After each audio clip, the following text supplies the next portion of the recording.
Magandang araw, ako po si JM De Jesus para sa Pasada Balita ngayong alas 12.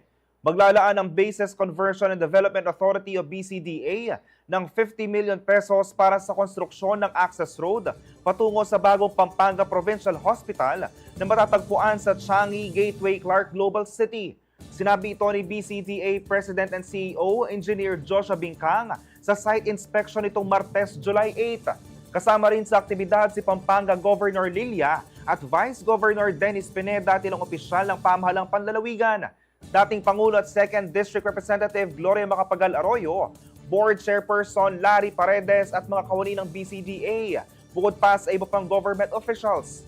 Kasama sa proyektong ito ang paglalagay ng sapat na ilaw at drainage system upang matiyak ang ligtasang paloob at palabas ng pasilidad.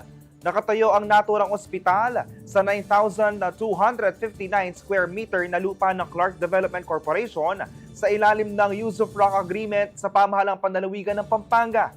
Mayroon itong kabuuang 143 bed capacity, kabilang ang 17 private rooms, 16 semi-private rooms at 110 ward beds.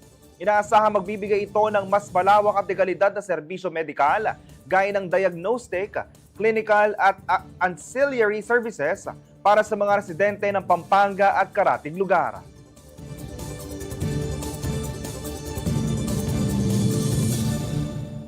Abangan ang iba pa mga balita sa CLTV 36 News mamayang alas 6 ng gabi. Ako po si JM De Jesus. Magandang araw po.